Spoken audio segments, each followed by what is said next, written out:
Hello and welcome to Options Guide TV. I'm Brian Overby, author of the Options Playbook, and your host for about the next 25 minutes here on Options Guide TV. Well, this is the week of earnings. We had over 15% of the S&P 500 index companies in the S&P 500 index report last week. This week we have to start off with, and the trade that we're going to look at. I talked about it on Fundamental Friday, but the trade is PayPal. We're going to we looked at a cash secured put on PayPal. We'll look at an advanced trade today. We had a little bit of a pullback on the stock, so a decent opportunity to try to get bullish going into earnings. And then Visa is going to announce on Tuesday after the close. That's going to be a very interesting one. You learn a lot about the consumer, obviously, with the credit card companies and spending, debt levels. So good view into the consumer. A lot of people will be watching that. And then we get into the big ones. We got Microsoft, we got Meta, we got Amazon. Amazon's announcing on a Thursday, which they're always announcing on a Thursday. ADP is in there too. So we get a little bit on the payroll situation with, they always have some interesting insight into the worker. And SoFi, Boston Scientific are announcing on the morning on Wednesday. So real full week of earnings. The calendar is full if you look at every company that's going to be announcing. And there are a lot of big ones this week. So let's start out with ConocoPhillips because I do really like the chart on ConocoPhillips. So let's run to the Trader Pro software. And I'm going to start by showing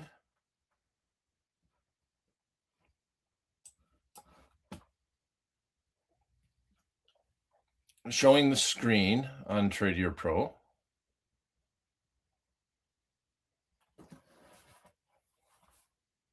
Looks like we might have some technical difficulties. Let's go here.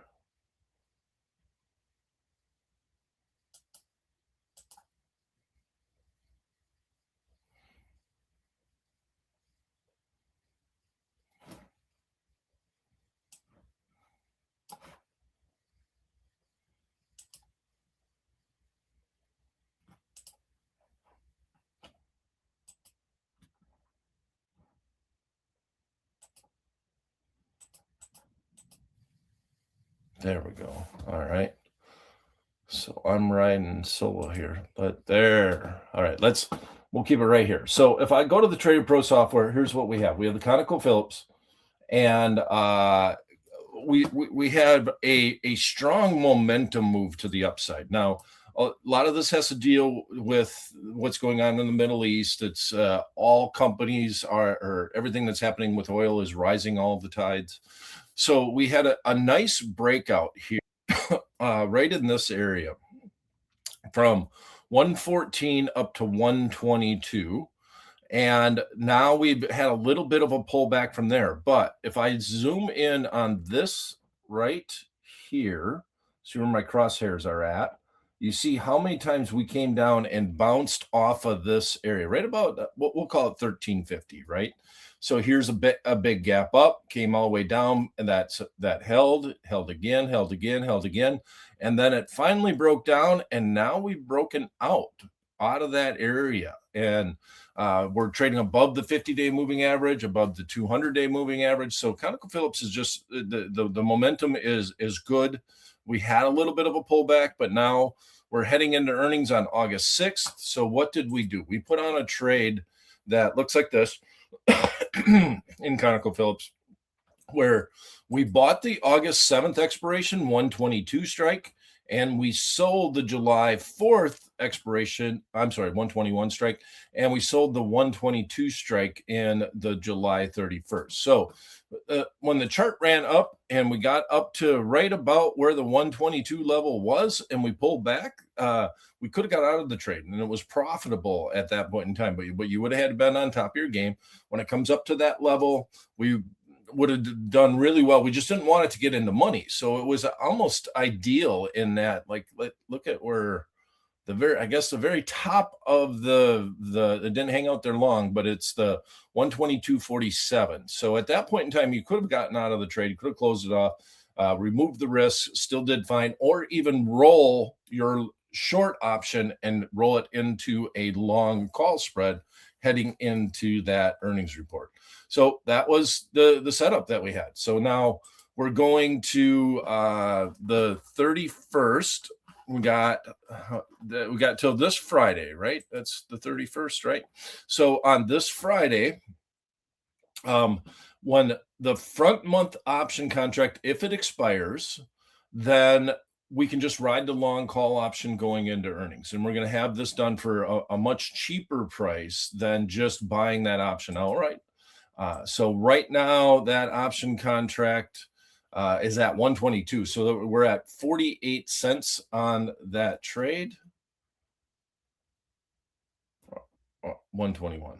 Wrong one that I have here. Oh, August 121. There we go. It's 202 to 140, 178. So we're looking at 136 to get this entire trade done. So the trade is working out just fine. When it went up and hit the strike, you could have gotten out. You would have had about a 50-cent gain on the trade. Paid, what did we end up paying for it?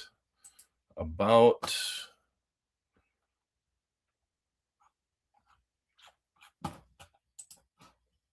145. So 142. So we could still put this trade on. We still have some time decay to reach it. It's at 142 on the midpoint right now. And with this trade on the 121, you still got 36 cents. So you're looking at about 48 cents on the midpoint. Yeah, I don't mind this trade still at this point in time with 1 week remaining to this expiration. Now, once this option expires, what we'll look to do on the August 7th, either we ride the long call going into earnings, or we can go out and try to sell something right around the 1 standard deviation move. So we let the short-term option contract expire. We then go out and sell a longer term option against it and generate even more income. And we'll cap our upside after the earnings report, but we'll give ourselves a buffer. We'll bring in another, well, at this point in time, if we sold the 125 4 points higher, we're bringing in 82 cents. We expect implied volatility to go higher as the week ends, as we get to that expiration date, and then we're just long a long call spread. So we're still at the same point. We were obviously profitable for a minute, and now that the stock is back to this range and we're looking at this, we could close this out at 145 right now. So here's the concept of doing a diagonal around earnings, in that you buy the option contract that you think vol is going to go up. So you buy the higher implied volatility and you sell the lower implied volatility, which is counterintuitive. But the forecast is for the August 7th implied volatility to continue to increase. And we're still only hanging around that 40 level. The front month vol is trading at 39 on the at the money. So there's still, this is a nice dichotomy to still be able to get this trade done. There's still something worth selling here at the 122 level.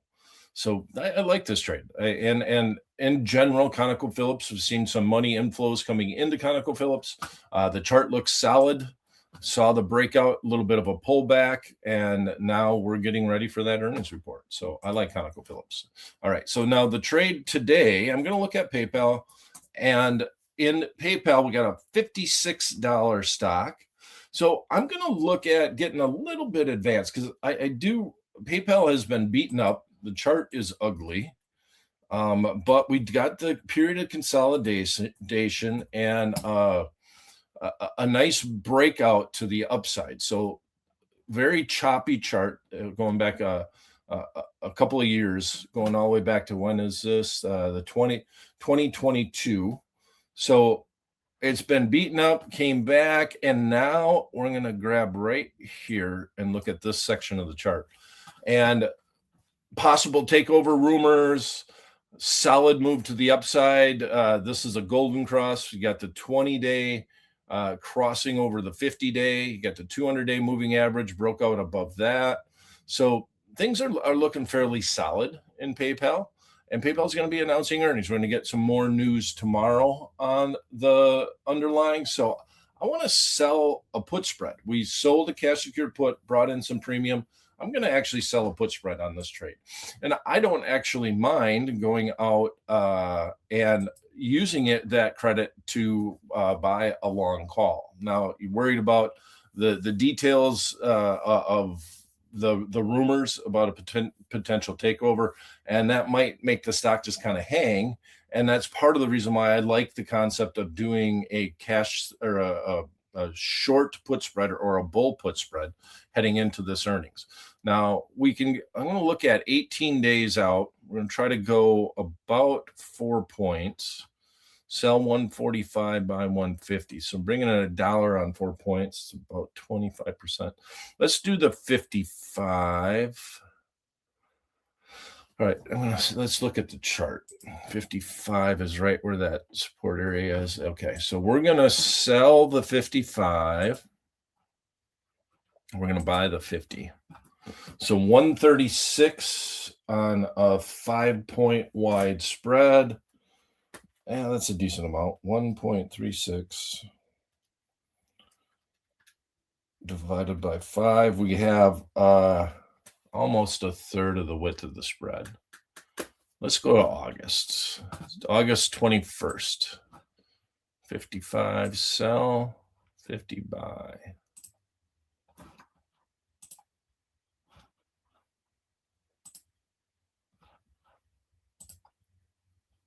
$142. Yep, that should do it. So we're going to go out a little bit longer in time. I'm trying to get a third of the width of the spread, and that is 0.28%, 1.42, going 5 points wide. Looking at 0.28. 56. Man, I hate to go up to the 56 strike, but there's a lot more juice in the 56.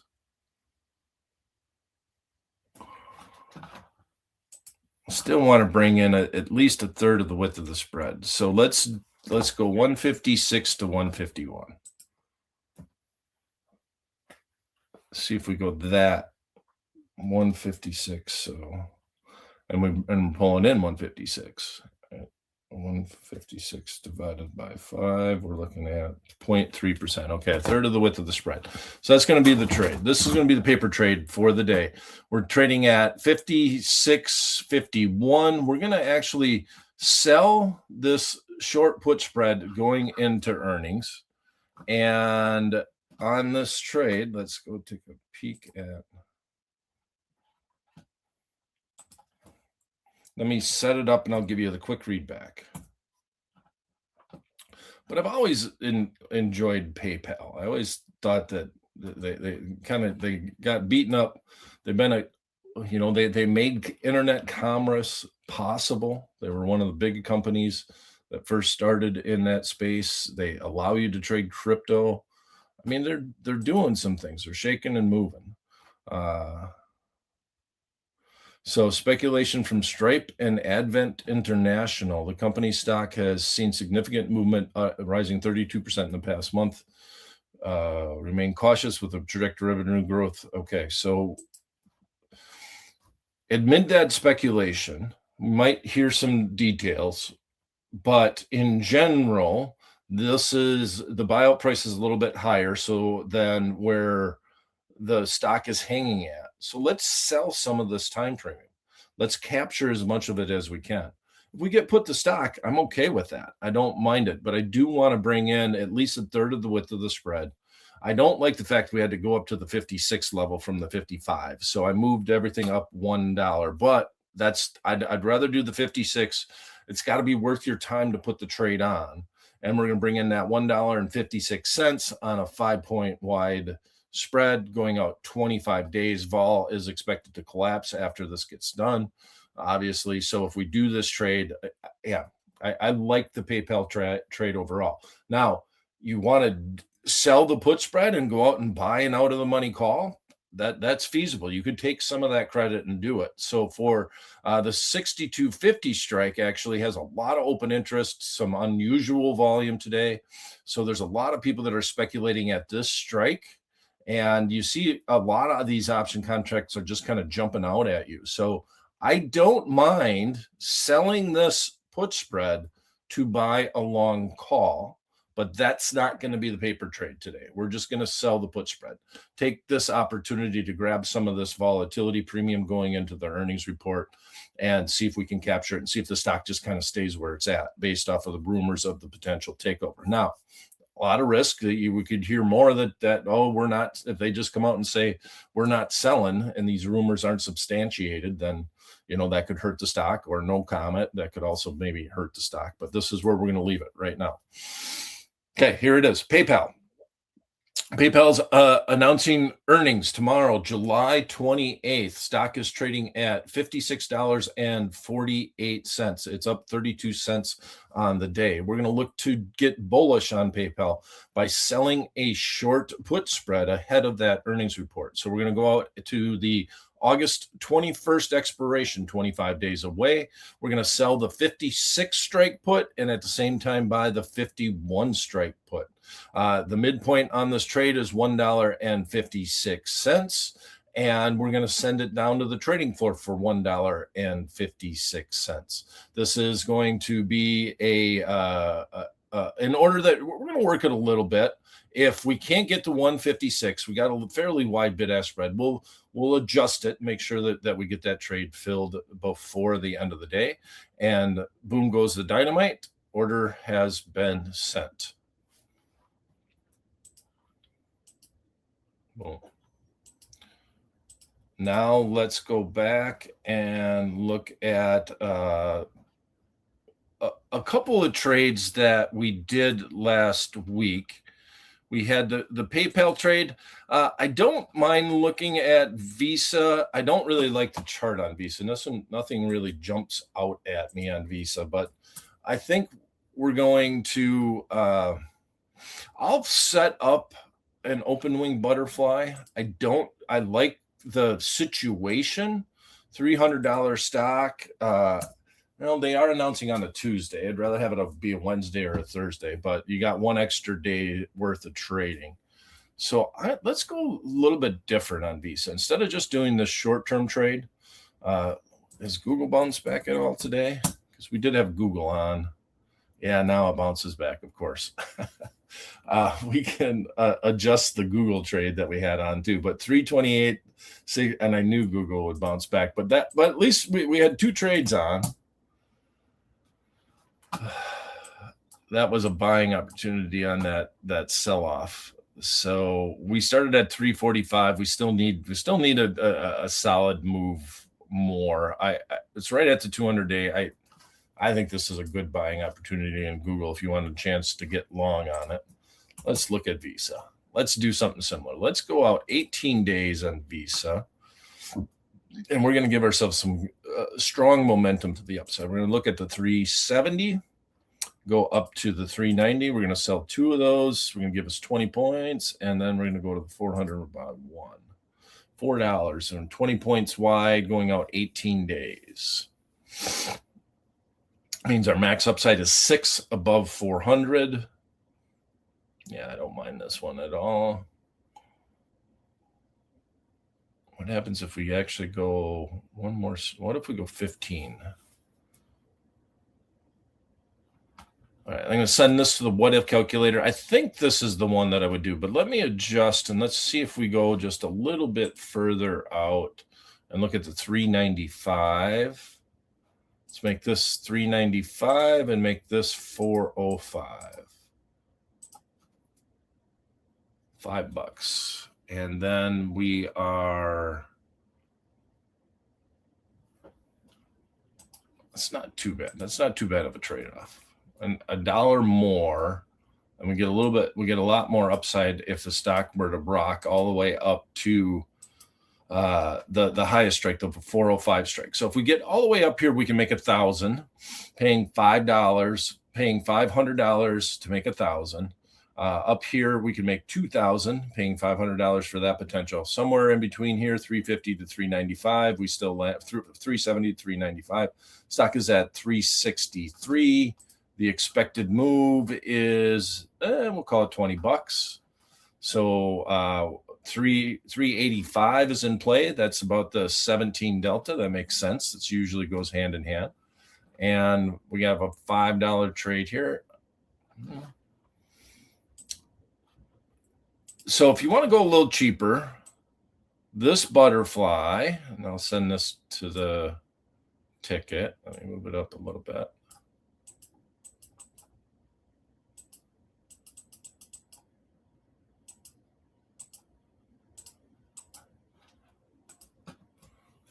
So that's $4. So you save $1. I like the $5 one. So this is the butterfly I would do. So if we have this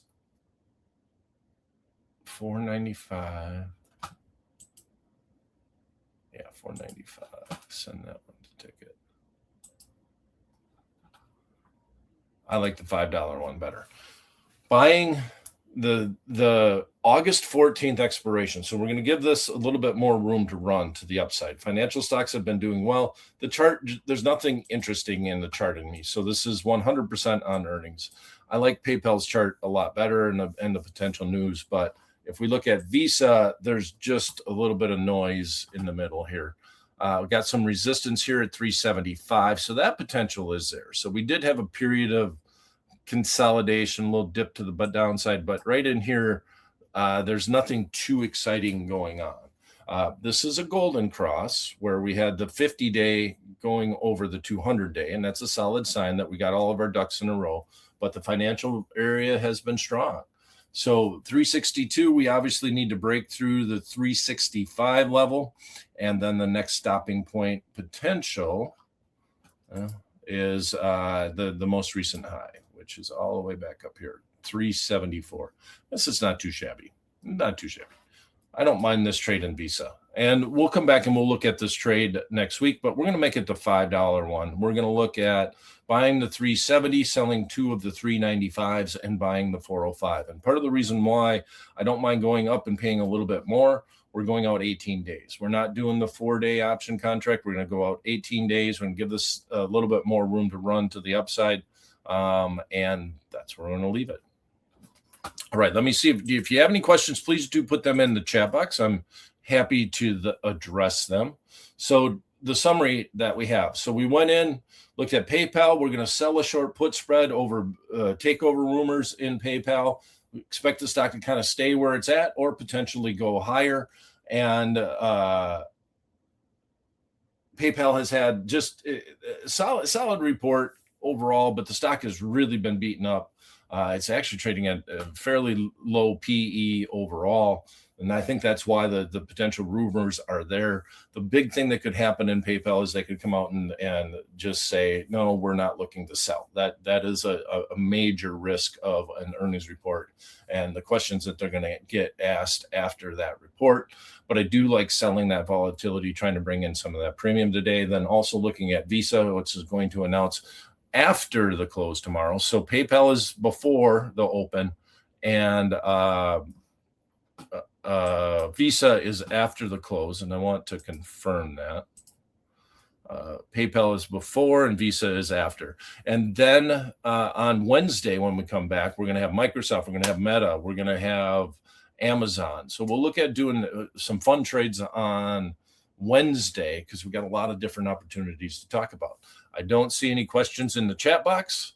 So with that said, that's going to be it for this edition of Options Guy TV. We'll see you this Wednesday, 11 a.m. Eastern time for the next edition of Options Guy TV inside the Hub, hub.trader.com. Please check it out if you haven't already and get access to all the great speakers that Trader has put together, the whole gaggle of options experts and stock trading experts. So hope to see you in the Hub this Wednesday at 11 a.m. Eastern time. Thanks for stopping in.